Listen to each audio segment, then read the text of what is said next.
আসসালামু আলাইকুম ওয়া রাহমাতুল্লাহি ওয়া বারাকাতুহু। আহলান ওয়া সাহলান মাহে রমাদান। প্রিয় দর্শক, আপনারা দেখছেন আপনাদের প্রিয় অনুষ্ঠান এনবিসি টিভির নিয়মিত আয়োজন আমার সিয়াম। আজকে স্টুডিওতে আমরা যাকে অতিথি হিসেবে পেয়েছি, বাংলাদেশের প্রথিতযশা আলেমে দ্বীন মুফতি হযরত মাওলানা মুসলিহউদ্দিন সালেহী দামাত বারাকাতুহুমুল আলিয়া, খতিব রূপগঞ্জ বাইতুন নূর কেন্দ্রীয় জামে মসজিদ। আসসালামু আলাইকুম ওয়া রাহমাতুল্লাহি তাআলা ওয়া বারাকাতুহু। প্রিয় দর্শক, আপনারা দেখছেন আপনাদের প্রিয় চ্যানেল এনবিসি টিভি। আজকে আমরা যেই বিষয়ের উপরে আলোচনা করতে যাচ্ছি তা হচ্ছে সালাম, মুসাফা এবং মুআনাকা। সালামের ব্যাপারে আল্লাহ তাআলার পবিত্র কালামে ইরশাদ করেছেন, ওয়া ইযা হুয়্যিতুম বিতাহিয়্যাতিন ফাহাইয়্যু বিআহসানা মিনহা আও রুদ্দুহা। আল্লাহ তাআলা এখানে সালাম সংক্রান্ত বিষয়ে অনেক গুরুত্বপূর্ণ কথা বলেছেন। আর রাসূল পাক সাল্লাল্লাহু আলাইহি ওয়াসাল্লাম বলেছেন, আফশুস সালাম ওয়া আত'ইমুত তুআম। এখানেও সালামের কথা বলা হয়েছে। রহমাতুল্লিল আলামিন সাল্লাল্লাহু আলাইহি ওয়াসাল্লাম যখন মক্কা থেকে হিজরত করে মদিনাতুল মুনাওয়ারায় তাশরিফ এনেছিলেন, তখন তিনি সর্বপ্রথম যেই নসিহত করেছিলেন উম্মতের জন্য, জাতির জন্য, সেই নসিহতের মধ্যে যেই হাদিসটা উল্লেখ করা হয়েছে সেই হাদিসটাই আফশুস সালাম, সালামের প্রচলন। আজকে আমরা সালাম সংক্রান্ত বিষয়ে এখানে পরস্পর আলোচনা করার জন্য উপস্থিত হয়েছি। জানাব, অত্যন্ত মোবারকবাদ আমার বিজ্ঞ সঞ্চালক মহোদয়কে। এনবিসি টিভির পক্ষ থেকে আজকে একটি সুন্দরতম অনুষ্ঠানের আয়োজন করা হয়েছে আমার সিয়াম শিরোনামে। মহতারাম, আমি আপনাকে বলতে চাচ্ছি যে সালাম ইসলামের ভিতরে একটি শেয়ার ইসলাম। এটা আজকে এই সালাম বিষয়টি সমাজ থেকে, ইসলামী সমাজ থেকে উঠে যাচ্ছে প্রায়। আল্লাহ সুবহানাহু ওয়া তাআলা সালাম সম্পর্কে যেমন কোরআন হাকিমে ইরশাদ করেছেন, তদ্রূপভাবে আল্লাহ হাবিব সাল্লাল্লাহু আলাইহি ওয়াসাল্লাম সালাম সম্পর্কে উম্মতকে বারবার এটা সম্পর্কে নির্দেশনা দিয়েছেন। সর্বপ্রথম আল্লাহ সুবহানাহু ওয়া তাআলা সালাম শিখিয়েছেন নবী আদম আলাইহিস সালাতু ওয়াস সালামকে। সুবহানাল্লাহ। আল্লাহ সুবহানাহু ওয়া তাআলা তিনি সরাসরি বলে দিয়েছেন যে, আদম তুমি ফেরেশতাদের গিয়ে আগে সালাম পেশ করো এবং দেখো সে তোমাকে কি উত্তরটা দেয়, আর এটাই হবে তোমার জাতির জন্য পরবর্তী সময় এটা শিক্ষা স্বরূপ। প্রিয়সুধী, এখানে দেখেন আল্লাহ সুবহানাহু ওয়া তাআলা কোরআনুল কারীমে যে আয়াতটা আপনি বলছেন, আল্লাহ সুবহানাহু ওয়া তাআলা কোরআনুল কারীমে ইরশাদ করেছেন, ওয়া ইযা হাইয়্যুতুম বিতাহিয়াতিন ফাহাইয়্যু বিআহসানা মিনহা আও রুদ্দুহা। সাদাকাল্লাহুল আযীম। এখানে আল্লাহ সুবহানাহু ওয়া তাআলা বলেছেন, যখন তোমাদেরকে ইসলামী অভিবাদন কেউ দেয়, তোমরা অনুরূপভাবে অথবা তার চেয়ে উত্তমভাবে তোমরা তাকে ফিরিয়ে দাও। ইসলামের পূর্ব যুগে আমরা যদি দেখি যে সেখানে একজন আরেকজনের সাথে দেখা হলে বলা হতো সবাইল খায়ের, সবাহান, এগুলো বলা হতো। কিন্তু আল্লাহর হাবিব ইসলাম নিয়ে আসার পরে তিনি সাহাবায়ে কেরামদেরকে বলে দিন যে না, তোমরা যখন এক ভাই আরেক ভাইয়ের সাথে দেখা হবে তখন তোমরা সালাম বিনিময় করো। এবং সালাম বাক্যটা আল্লাহর হাবিব সাল্লাল্লাহু আলাইহি ওয়াসাল্লাম নিজেই শিখিয়ে দিয়েছেন, আফশুস সালাম, তোমরা মানুষকে সালাম দাও। প্রিয়সুধী, দেখবেন আপনি সেখানে যে আল্লাহর হাবিব সাল্লাল্লাহু আলাইহি ওয়াসাল্লামের হাদিসের দিকে লক্ষ্য করলে দেখা যায় যে রাসূল আরবি সাল্লাল্লাহু আলাইহি ওয়াসাল্লাম তিনি সাহাবীদেরকে সুন্দরভাবে সালামের পদ্ধতিও শিখিয়ে দিয়েছেন। আল্লাহর হাবিব সাল্লাল্লাহু আলাইহি ওয়াসাল্লাম সহিহ মুসলিম শরীফের হাদিসে এসেছে, আল্লাহর হাবিব সাল্লাল্লাহু আলাইহি ওয়াসাল্লাম আনাস ইবনে মালিক রাদিয়াল্লাহু তাআলা আনহু তিনি বলেন, যিনি 10 বছর নবীর খাদেম ছিলেন, খেদমত করেছেন, তিনি বলছেন যে আল্লাহর হাবিব সালামকে এমন ভাবে শিখিয়েছেন, দেন তিনি ছোট বাচ্চাদেরকে সালাম দিয়েছেন। যেমন মাররা আলা গালমান ফাসাল্লিম আলাইহি, রাসূলুল্লাহ সাল্লাল্লাহু আলাইহি ওয়াসাল্লাম একদল ছোট বাচ্চাদের পাশ দিয়ে গেলেন, নবী তাদেরকে সালাম দিলেন। এখানে মাসলা এসেছে যে ছোট বাচ্চাদেরকে বড়রা সালাম দেওয়া মুস্তাহাব। আর এইভাবে স্বাভাবিকভাবে কোনো মুসলমানকে দেখা হলে, সাক্ষাৎ হলে তাকে সালাম দেওয়া সুন্নতে মুআক্কাদা, আমরা শুধু সুন্নাত বলি, এটা সুন্নতে মুআক্কাদা। আর সালামের জবাব দেওয়া এটা ওয়াজিব পর্যায়ে, ওয়াজিব অবশ্যই দিতে হবে। যদি সালামের সে উত্তর না দেয় তাহলে সে গুনাহগার হবে। এখানে আপনি দেখেন আল্লাহর হাবিব সাল্লাল্লাহু আলাইহি সাল্লাম অত্যন্ত সুন্দরভাবে তিনি বলে দিয়েছেন যে হযরতে আমর ইবনে আব্দুল্লাহ রাদিয়াল্লাহু তাআলা থেকে বর্ণিত, ওয়ান আমর ইবনে আব্দুল্লাহ রাদিয়াল্লাহু তাআলা قال রাসূলুল্লাহ সাল্লাল্লাহু আলাইহি ওয়াসাল্লাম قال سأل رجل يا رسول الله يا حبيب الله أي الإسلام خير। এক সাহাবী আল্লাহর হাবিবকে প্রশ্ন করলেন, ইয়া রাসূলুল্লাহ, ইয়া হাবিবাল্লাহ, নবী গো, ইসলামের ভিতরে শ্রেষ্ঠ কি? আমরা আল্লাহর হাবিব সাল্লাল্লাহু আলাইহি ওয়াসাল্লামের হাদিসগুলো যদি আমি দেখি, গত 2 দিন আগে রাসূলুল্লাহ সাল্লাল্লাহু আলাইহি ওয়াসাল্লামের এই হাদিসগুলো আমি এক করেছি যে নবীজি কোন কোন জিনিসটা আমাদের জন্য শ্রেষ্ঠ বলেছেন। তো এই জায়গায় কেন সাহাবীকে শ্রেষ্ঠ বলেছেন, দেখা যায় হাদিসের ভিতরে ব্যাখ্যার মূল একটা ব্যাখ্যা হলো যে যখন কোনো সাহাবীর ভিতরে যেই জিনিসটা আল্লাহ হাবিব কমতি দেখতেন তখনই তার জন্য ওটাকে শ্রেষ্ঠ বানিয়ে দিতেন বা উম্মতের জন্য ওটাকে শ্রেষ্ঠ বানিয়ে দিতেন, যাতে এটার গুরুত্ব উম্মত বুঝতে পারে। সেখানেও সাহাবী এসে বলেন, ইয়া রাসূলুল্লাহ, ইসলামের ভিতরে শ্রেষ্ঠ কাজ কি? আল্লাহ হাবিব বলেন যে ইসলামের ভিতরে তোমার জন্য শ্রেষ্ঠ কাজ হলো তুতি আইমত তাম, তুমি 1 নম্বর মানুষকে খাদ্য খাওয়াবে। মাহে রমজানুল মুবারকের মাস চলতেছে, এখানে রমজান আমাদেরকে শিক্ষা দেয় যে একজন আরেকজনকে সেহরি করানো, একজন আরেকজনকে ইফতার করানো, এটা মহামূল্যবান একটি কাজ। আজকে এই কাজটা আমাদের সমাজ থেকে একেবারে বিদায়ের পক্ষে। মানুষ মানুষকে খাওয়াতে চাচ্ছে না, মানুষ মানুষকে মেহমানদারি করতে চাচ্ছে না, অথচ মেহমানদারি হলো সমস্ত নবীদের একটি আম সুন্নাত হলো মেহমানদারি। পৃথিবীর জমিনে এমন কোন নবী রাসূল নেই যে 19,69,50,000 বর্গমাইলের বিশাল পৃথিবীতে 1,24,000 নবী আর 313 জন রাসূল, প্রত্যেক নবী রাসূলই এই মেহমানদারি করতেন। যেখানে আল্লাহ সুবহানাহু ওয়া তাআলা স্বয়ং ইব্রাহিম আলাইহিস সালাম, স্বয়ং মুসা কালিমুল্লাহ আলাইহিস সালামের সেই ঘটনাগুলো কোরআনুল কারীমে উল্লেখ করে দিয়েছেন। শুধু সেখানেও যে মেহমানদারি কথা এসেছে, আজকে আমরা মেহমানদারি থেকে অনেক দূরে চলে গেছি। আমরা মেহমানদারিকে একটা পর্যায়ে নিয়ে এসেছি, ব্যবসায়িক পর্যায়ে নিয়ে এসেছি। যেমন আমাদের সমাজে বাৎসরিক যে হালখাতা দিত আগে, ওই হালখাতার মতো চলে আসছে আমাদের মেহমানদারিটা। দেখা যায় আমরা মেহমানদারিকে দাওয়াত দিই, সেখান থেকে আবার উপরি গ্রহণ করি। কিন্তু রাসূল সাল্লাল্লাহু আলাইহি ওয়াসাল্লাম এটা বলেন, আল্লাহ হাবিব বলছেন তো তোমরা মানুষকে খাওয়াবে মন উৎপুতভাবে। একজন মানুষের খাবার তখনই আপনি খাওয়ার জায়েজ হবে যখন ইল্লা মিন তিবিহি, তার মনসন্তুষ্টি ছাড়া তার খাবার খাওয়া যাবে না।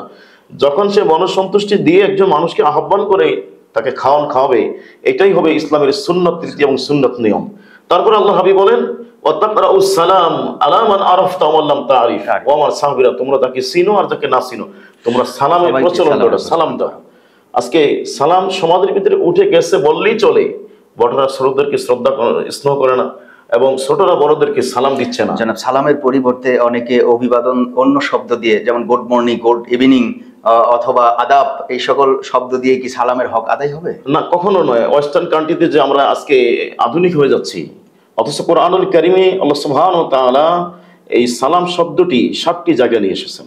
সুবহানাল্লাহি বিহামদিহি সুবহানাল্লাহিল আযীম। সেখানে আল্লাহ তাআলা সালাম শব্দটা, যেমন সালামুন আলাইকুম তুবতুম ফাদখুলুহা খালিদিন, সালামুন কাওলাম মির রাব্বির রহিম, সালামুন হিয়া হাত্তা মাতলাইল ফাজর, এইভাবে 7টি জায়গায় আল্লাহ তাআলা সালাম শব্দটি উল্লেখ করেছেন। সর্বপ্রথম যারা জান্নাতে প্রবেশ করবে আল্লাহ তাদেরকে নিজে স্বয়ং তার পক্ষ থেকে জান্নাতি বান্দাদের জন্য সালাম পেশ করবেন।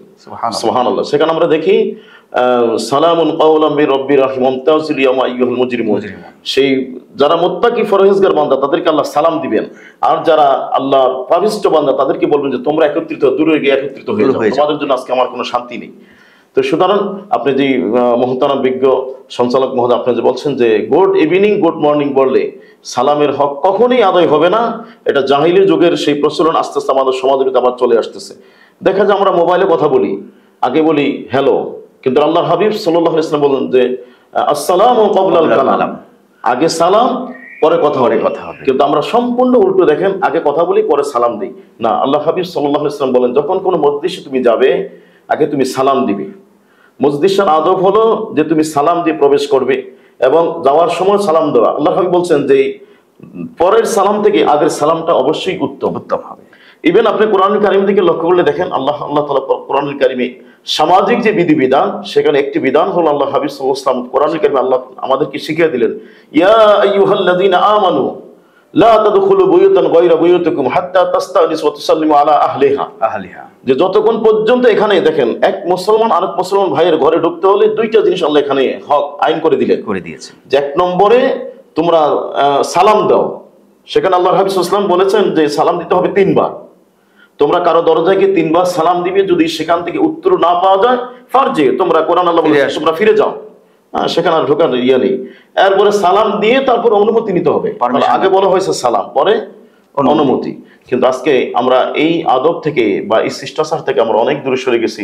আমরা মুসলমান ভাই তো সালাম দেই না, কিন্তু কোনো ঘরে প্রবেশ করতে হলে আমাদের আত্মীয় স্বজনের ঘরে গেলে আমরা সেখানেও সালাম দিই না। কিন্তু ইভিনিং আল্লাহর হাবিব সাল্লাল্লাহু আলাইহি ওয়াসাল্লাম হাদিস শরীফে বলেছেন যে তুমি তোমার আহলদেরকে সালাম দাও, এটা খায়রুল লাকা ওয়া আলা আহলিকুম, এটা তোমার জন্য কল্যাণকর এবং তোমার ঘরে আহল পরিবার আছে তাদের জন্য কল্যাণকর।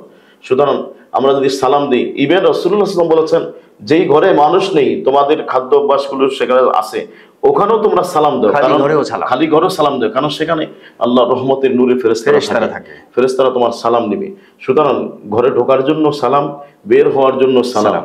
আজকে এই যে স্বামী স্ত্রীর মনোমালিন্য, দেখেন ভালোবাসার মূল মন্ত্র আল্লাহ হাবিব সেখানে ভালোবাসার মূল যেই ওষুধ সাহাবীদেরকে দিলেন, আমাদেরকে দিলেন, মেডিসিন দিলেন, সেটা হলো সালাম। যেমন আল্লাহ হাবিব সাল্লাল্লাহু আলাইহি ওয়াসাল্লাম বলেন, লা তাদখুলুল জান্নাতা হাত্তা তুমিনু, যেটা সহিহ মুসলিম শরীফ, সহিহ বুখারী শরীফে, শাইখান দোনো ইমামই এটা বর্ণনা করেছেন হাদিস শরীফে, যে ততক্ষণ পর্যন্ত কোনো ব্যক্তি জান্নাতে প্রবেশ করবে না যতক্ষণ পর্যন্ত সে মুমিন না হবে। ওয়ালা তুমিনু হাত্তা তাহাব্বু, ততক্ষণ পর্যন্ত তোমরা ঈমানদার হতে পারবে না যতক্ষণ পর্যন্ত তোমরা পরস্পরকে ভালো না বাসবে। সেখানে আল্লাহ হাবিব বলেন, লাওয়ালা আদুল্লুকুম আলা শাইইন তাহাবাবতুম বাইনাহুম, যে আমি কি তোমাদেরকে এমন একটা বিষয় বলে দিব না যেটা তোমাদের ভিতরে প্রচলন ঘটলে তোমরা তোমাদের ভিতরে ভালোবাসা বৃদ্ধি পাবে, হৃদ্রতা বৃদ্ধি পাবে, মহাব্বত বৃদ্ধি পাবে। আল্লাহ হাবিব সাল্লাল্লাহু আলাইহি ওয়াসাল্লাম সাহাবীরা বলছে, ইয়া রাসূলুল্লাহ, হাবিবাল্লাহ, নবীকে আমাদেরকে বলে দেন। আল্লাহ হাবিব বলেন, আফশুস সালামা বাইনাকুম, তোমরা তোমাদের ভিতরে সালামের প্রচলন ঘটাও। সুবহানাল্লাহ। সালাম এমন একটা মেডিসিন যেটার মাধ্যমে ভালোবাসা সৃষ্টি হয়। এই জন্যই মাসআলা এসেছে যে কোনো যুবক যুবতীকে সালাম দিতে পারবে না, কারণ সেখানে সালামের ইয়ার মাধ্যমে শান্তি যেমন হয়, ভালোবাসা হৃদ্রতা চলে আসে। অপাত্রে ভালোবাসা এটা হারাম। অপাত্রে ভালোবাসা সালাম দেওয়া সুন্নতে মুআক্কাদা, কিন্তু এই জায়গায় সালাম দেওয়া হারাম। কোনো যুবক কোনো যুবতীকে সালাম দেওয়া যাবে না, এটা হারাম বলা হয়েছে মাসআলায়। সুতরাং এই দিক থেকে আমরা বুঝি যে সালাম অবশ্যই ইসলামের একটি গুরুত্বপূর্ণ শেয়ার, একটি নিদর্শন। আমরা একজন আরেকজনকে সালাম দেব, এর বিনিময়ে আমরা অসংখ্য অগণিত নেকি আল্লাহর পক্ষ থেকে লাভ করতে পারি। যে ব্যক্তি সালাম দিবে সে 10 নেকি পাবে, আর যে সালাম উত্তর দিবে সে 10 নেকি, যে সালামের উত্তর সে 90 নেকি পাবে। সুতরাং আল্লাহ হাবিব সাল্লাল্লাহু আলাইহি ওয়াসাল্লাম একদিন সাহাবীদেরকে নিয়ে বসা, এক ব্যক্তি আসলো, সালাম দিল, আসসালামু আলাইকুম। রাসূলুল্লাহ সাল্লাল্লাহু আলাইহি ওয়াসাল্লাম বলছেন যে আল্লাহ তাআলা তাকে 30 নেকি দান করলেন। সুবহানাল্লাহ। আরেক সাহাবী এসে বলেন, ইয়া রাসূলুল্লাহ, আসসালামু আলাইকুম ওয়া রাহমাতুল্লাহ। আল্লাহ বলেন, আল্লাহ তাআলা তাকে 10 নেকি আরো বাড়ায় দিলেন। আরেক সাহাবী এসে বলেন, আসসালামু আলাইকুম ওয়া রাহমাতুল্লাহি ওয়া বারাকাতুহু। রাসূলুল্লাহ সাল্লাল্লাহু আলাইহি ওয়াসাল্লাম বলছেন, আল্লাহ তাকে 20 নেকি বাড়ায় দিলেন। আরেক সাহাবী এসে বলেন, আসসালামু আলাইকুম ওয়া রাহমাতুল্লাহি ওয়া বারাকাতুহু ওয়া মাগফিরা। আল্লাহ হাবিব বলেন যে আল্লাহ তাআলা তাকে 30 নেকি বৃদ্ধি করে দিলেন। সুবহানাল্লাহি ওয়া বিহামদিহি, সুবহানাল্লাহিল আযীম। এই হাদিস থেকে আমরা 3টি শব্দ, যেখানে কোরআন আল্লাহ বলছেন ফারুদ্দু ফাহাইয়ু বিআহসানা মিনহা আও রুদ্দুহা, তোমরা যেরকম সালাম দিছে ওই রকম দাও অথবা তার থেকে উত্তম ভাবে দাও। তো তার থেকে উত্তম শব্দ আমরা সেখানে আল্লাহর হাবিবের হাদিস থেকে আমরা পেয়ে গেছি, যেখানে 3টা শব্দ পর্যন্ত বের করা যায়, যে আসসালামু আলাইকুম ওয়া রাহমাতুল্লাহি ওয়া বারাকাতুহু ওয়া মাগফিরা, যে রহমাতুহু ওয়া মাগফিরাতুহু ওয়া বারাকাতুহু, এই তিনটা শব্দ, এই 3টা শব্দ 10 নেকি করে বেড়ে যাবে। মাহে রমজানুল মুবারকে আমরা দেখি একটা নেকি যদি কেউ করে তাকে 70 নেকি পর্যন্ত দেওয়া হবে, নফল হলে এবং বিগাইরে হিসাব, যেখানে আল্লাহ তাআলা বলছেন যে যদি তার নেয়াত এবং তার খুলুসিয়ত অনুযায়ী অসংখ্য অগণিত নেয়ামত আল্লাহ তাকে দান করবে। সুতরাং রমজানের এই মাহিনায় আজকে আপনি যেই সুন্দর একটি বিষয় নিয়ে এসেছেন, আমি বলবো এই টিভির মাধ্যমে, এই সঞ্চালক আপনার মাধ্যমে আমি সারা দেশবাসীকে বলতে চাই যে আপনারা সালামের প্রচলন ঘটাবেন, এর মাধ্যমে আমাদের হৃদ্রতা ভালোবাসা বৃদ্ধি পাবে। আজকে আমাদের শান্তি নাই, ঘরে শান্তি নাই, ভাই ভাইয়ের ভিতরে কলহ ঝগড়া বিবাদ। আজকে ইসলামের যেই মূল ভিত্তি, কোরআন কারিমে আল্লাহ তাআলা সূরা নিসা প্রথমেই বলে দিয়েছেন যে তোমরা রেহেম যেই ভালোবাসাটা আল্লাহর রহমত থেকে, রহমান নামের রেহেম থেকে আমরা দুনিয়াতে 10 মাস 10 দিন মায়ের গর্ভ থেকে ভাই ভাই হয়ে এসেছি, এবং আমরা ভ্রাতৃত্ব বন্ধনে রাসূল সাল্লাল্লাহু আলাইহি ওয়াসাল্লাম বলছেন যে তোমরা ভাই ভাই, তোমাদের ভিতরে মনোমালিন্য থাকবে না। আল্লাহর হাবিব এই মনোমালিন্য দূর করার জন্য মেডিসিন দিয়েছেন সালাম, আমরা সালাম দিব। তারপরে আপনি বলছেন যে মুসাফা এমন একটি মেডিসিন যেটা বান্দার সগীরা গুনাহগুলো আল্লাহ মাফ করে দেয়। সুবহানাল্লাহ। আল্লাহ হাবিব বলেন যখন তোমাদের কারোর সামনে দেখা হলে তোমরা সালাম দিবে এবং তোমরা মুসাফা করবে। এবং মুসাফা করার সিস্টেমটা আমরা কিন্তু সমাজে পরিবর্তন করে দিয়েছি। মুসাফা করতে হবে যে দোনো হাত দিয়ে। সাহাবী বর্ণনা করেছেন যে এইভাবে আমি রাসূল পাক সাল্লাল্লাহু আলাইহি সাল্লামের হাত ধরেছিলাম, বাইনা ইয়াদাইহি, বাইনা ইয়াদাইহি, আমার হাত আমার উপরে পিটিয়ে দিয়েছেন, তখনই তো বাইনা হবে। বাইনা তো হবে দুই হাতের মাঝখানে, যদি হাতের মাঝখানে আমার হাত ছিল, বাইনা ইয়াদাইহি। আমার হাত নবীজি সাল্লাল্লাহু আলাইহি সাল্লামের দুই হাতের মাঝখানে ছিল। যদি আমি এক হাতে হাত ধরি, এটা তো ইংরেজিতে হ্যান্ডশেপের মতো হয়। এটা হ্যান্ডশেক হয়, হ্যান্ডশেক এক হাতে হ্যান্ডশেক হয়, এটা সুন্নত তরিকা হবে মুসাফা। সুন্নত তরিকা হবে মুসাফা দুই হাতে, এটা বিনয় ভাব প্রকাশ পায়। যেমন আল্লাহর হাবিব সাল্লাল্লাহু আলাইহি ওয়াসাল্লাম বলেন, মান সাফা আলিমান ফাকান্নামা সাফানি, যে ব্যক্তি কোনো আলেমের সাথে মুসাফা করলো, রাসূল বলেন সেজন্য আমি জিন্দা নবীর সাথে মুসাফা। সুবহানাল্লাহ, সুবহানাল্লাহ। এরপরে আপনি মুআনাকার কথা বলছেন, পারস্পরিক ভালোবাসার বন্ধনটা যখন আরো একটু উপরে যায়, তখন একজন আরেকজনের সাথে বুক মেলায়, বুক মিলিয়ে দেয়। এখানে মুআনাকা অর্থাৎ ঘাড়ের সাথে ঘাড় মিলানো, ঘাড়ের সাথে ঘাড় মিলিয়ে দেয়। কোনো ব্যক্তি যদি আগন্তুক দূর থেকে আসে, রাসূল বলেন তখন ভালোবাসা তার প্রতি আরো বৃদ্ধি পাবে, যেহেতু তাকে আপনি 1 মাস 15 দিন 20 দিন তাকে দেখেন নাই, 1 বছর তাকে দেখেন নাই, দেখা হয়েছে দীর্ঘদিন দীর্ঘ বছর পরে বা দীর্ঘ সময় পরে দেখা হওয়ার কারণে আপনার ভিতরে যে ভালোবাসাটা জমা ছিল এতদিন, সেটা আপনার তাকে প্রকাশ করার জন্য সর্বোচ্চ হলো মুআনাকা, হৃদয়ের তাকে সালাম দিবেন, মুসাফা করবেন, তারপরে আপনার ঘাড় ডান পাশ থেকে, রাসূল বলেন তোমার ডান পাশ আর যার সাথে মুআনাকা করবে তার ডান ঘাড়, এই দুই ঘাড়ের সাথে তাকে মিলিয়ে দাও। এতে আল্লাহ সুবহানাহু ওয়া তাআলা এত খুশি হয়, বান্দাকে ওখানেই মাফ করে দেয়। জি সুবহানাল্লাহ। মুআনাকার দোয়াও আছে সেখানে, মুসাফার দোয়া, ইয়াগফিরুল্লাহু লানা ওয়া লাকুম। আর মুআনাকা যদি আমরা করি তখন আমরা বলবো আল্লাহুম্মা জিদ মুহাব্বতি লিল্লাহি ওয়া রাসূলিহি, আল্লাহর জন্য মহাব্বত, আল্লাহর জন্য ভালোবাসা, যেটা সহিহ আল বুখারীতে ইমাম বুখারী শিরোনাম ভাব টাইটেল শিরোনাম এসেছেন জাল হুব্বু ফিল্লাহ ওয়াল বুগদু ফিল্লাহ। আমরা মুমিন হিসেবে আমাদের যত কাজ কর্ম থাকবে, যত হৃদ্রতা ভালোবাসা থাকবে, সব কিছু একমাত্র আল্লাহর জন্য। জীবনে ঘৃণাটা হবে আল্লাহর জন্য। আমরা কোনো মুসলমান ভাইকে ভালোবাসবো আল্লাহর জন্য, কোনো মুসলমান ভাইকে আমরা ঘৃণাও করবো আল্লাহর জন্য। কিন্তু দেখা যায় আমাদের স্বার্থের জন্যই ভালোবাসা, স্বার্থের জন্য আজকে ঘৃণা হয়। মাননীয় সঞ্চালক মহোদয়কে বলবো যে আজকের যে বিষয়টি, এটা অত্যন্ত গুরুত্বপূর্ণ, অত্যন্ত গাম্ভীর্যপূর্ণ, মোতাবারক একটি বিষয়। আমরা যেন বাস্তব জীবনে এটা আমল করতে পারি। আল্লাহ সুবহানাহু ওয়া তাআলা মাহে রমজানের উসিলায় সেটা যেন বাস্তব জীবনে ফুটিয়ে তোলার আল্লাহ তৌফিক দান করুন। প্রিয় দর্শক, আপনাদের সবাইকে ধন্যবাদ জানাচ্ছি আপনাদের প্রিয় চ্যানেল এনবিসি টিভির পক্ষ থেকে। আজকে 6 মাহে রমজান, পবিত্র মাহে রমজানের আজকের এই দিনে আপনাদের সকলকে ধন্যবাদ জানিয়ে পরবর্তী অনুষ্ঠান দেখার জন্য আপনাদেরকে স্বাগত জানিয়ে আজকের অনুষ্ঠান এখানেই শেষ করছি। আসসালামু আলাইকুম ওয়া রাহমাতুল্লাহ।